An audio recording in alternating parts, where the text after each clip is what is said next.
Took a swing at a wrecking ball and I prayed for my downfall, and I found a way to reconcile, 'cause in my heart it's not worthwhile. It's a bloody battlefield where some go down, others heal. In the end it's all the same. All you can do is play the game. Oh, do we say goodbye? Hi guys, and welcome back to Movies That Matter with The Viking. And you might know this man with Matthew McConaughey. He's a writer. He wrote True Detective Season 1, 2 and 3. In my opinion, he's a very talented, genius writer. Whenever I see Nic Pizzolatto attached to any project, I automatically get excited. I'm a big fan of his. I think True Detective Season 1 is the best single series of television ever. And I know it's a strong opinion, but that's what I think. The writing for that first season was brilliant, along with the performances from Woody Harrelson and Matthew McConaughey. Of course, the character Rust Cole, absolutely brilliant. Season 2 was a bit of a disappointment. It wasn't as good, but I thought that he brought things back in Season 3 with Mahershala Ali. And I'm looking forward to True Detective Season 4. He said he will do it in the future. I asked him on his Instagram. He said that's down the pipeline, but at the minute he's working on a new series with Matthew McConaughey for Fox, which I'm very excited for. I think the two of them back together can do something special. But on his Instagram, he's very interactive with fans. If you ever ask him a question through the comments or anything like that, he'll either like it or he'll respond, and he's responded a few times to my questions. And he seems to be a very open and nice guy. After the success of True Detective Season 1, he won Best Screenplay and he won Best Drama from the Screenwriters' Choice Awards and the American Guild Awards, two very big writers' competitions. He also was voted Writer of the Year by British GQ. But he had something very interesting to say about the Batman, yes, the Batman, on his Instagram.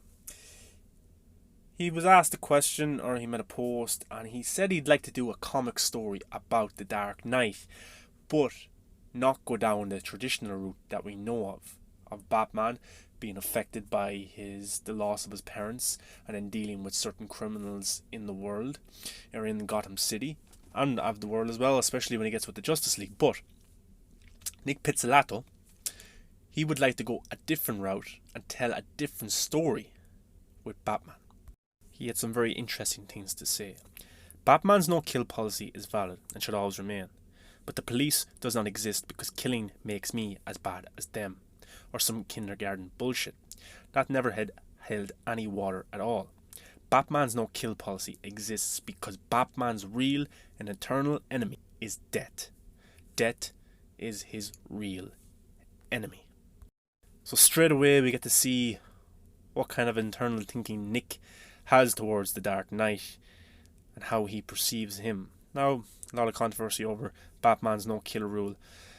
But look, the opinion is, from me, is Batman is going to come in contact with criminals. He's going to fight them. Some of them are not going to come out all rosy and good at the end of it, you know. So, but Nick wants to look at more of a spiritual look at Batman. He continued to say on his Instagram, Batman is not some wounded boy, some man-child who can't get over his parents' death. He's not an arrested child. He's not the Phantom of the Opera. He's not broken in any way. He's the opposite. Batman is not the story of a traumatized rich boy who works out his catharsis on the mentally ill. Batman is the story of how one human saint turned a life-defining tragedy into the pinnacle of human achievement and the single greatest humanitarian crusade the world have ever known. Now, I actually love this quote from Nic Pizzolatto. It's a very interesting way to look at Batman, maybe a very interesting way to how Batman should actually be. So Batman's parents' death didn't make him a weak man. It turned him into the Batman, of course, but this makes him stronger in the face of evil. It just brings me back to that Joker quote. All it takes is one bad day. It took Batman one bad day or Bruce Wayne one bad day to become the Batman that we know. But he's not someone to be pitied on. He's not someone to look at and feel sorry for. He's the Dark Knight. He's the Batman for a reason. He's this symbol for a reason that can take on anyone because he's confident enough in his own abilities. And he's built up so much trauma throughout his years as being Batman, and even before he was Batman, to be able to take on any obstacle and come out the other side. Not with a smile on his face, but he's able to come up against any obstacle, look it dead in the eye, and go through it. Very interesting indeed. He continued to say, Batman's superpower is not money. Batman's superpower is that he thinks of everything, and he has the strongest will of the species. If he had some time to strategize, Batman could credibly defeat God. Interesting, isn't it? So, Batman struggles, he comes out the end of it. He's the strongest of all human beings because he was able to deal with such a trauma in his life and come out the other side and become the Batman. So any obstacle that comes in his way, given enough time, he could think. He could even defeat God. Now, I suppose you could say we've already seen that in a way. In comic books, when Batman has defeated Superman, a god-like figure. But what if it was a god-like figure like Dr. Manhattan, a completely different god? Well, Damon Lindelof, the showrunner of the brilliant HBO series Watchmen, had this to say.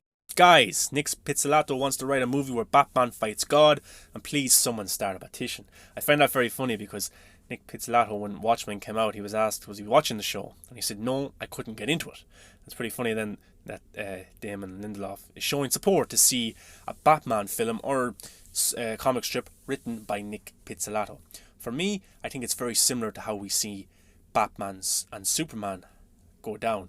Batman has time to prepare for the battle with Superman, and he comes very close, just 1 second, from sticking a spear through Superman's chest and killing him. But this seems like a very dark psychological story of Batman, of Bruce Wayne. I think Zack Snyder was hitting elements of this in his Batman vs Superman, and if Zack Snyder was doing a standalone Batman film, I think the story would be very similar to this. If it was all about Bruce Wayne, all about Batman, we didn't see a Man of Steel, and it was just working on the psychology of the Dark Knight. Imagine a world where Dr. Manhattan appeared, and Batman had to take on Dr. Manhattan, but he had time to prepare for that battle. Nic Pizzolatto thinks that a godlike figure would be beaten by Batman. And Batman many times has beaten Superman because he's had time to prepare. But talk about a different godlike figure, like Manhattan, who can see everything. He can be in all places at once and be nowhere. That's a very interesting story I'd like to see told. Zack Snyder is a very deep thinking director with nothing is done, not a mistake with his films. And I think genius writers or directors have unique ways of telling comic book stories in a different aspect that we've never seen before.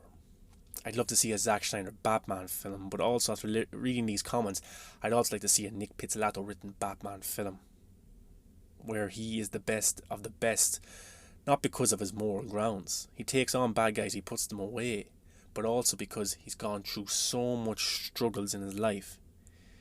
He can take on anything. Not that he has to win against God, but Nic Pizzolatto thinks he could. And Damon Lindelof showing support for that vision, telling people to organise a petition. It just shows how these genius of writers think.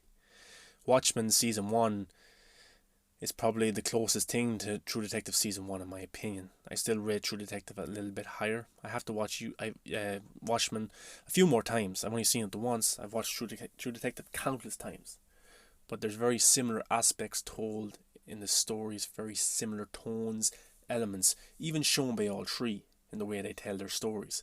Zack Snyder, Damon Lindelof, Nic Pizzolatto are all very genius-like writers who anything they touch I am excited to either read or watch on the big screen or small screen. So let me know in the comments what you think of Nic Pizzolatto's take on Batman. Would you like to see a Batman film in that tone? Or do you think he's just copying or taking the same elements that Zack Snyder had in his Ben Affleck Batman? And also, would you like to see Damon Lindelof do a DC project? Either a Superman one or a Batman one?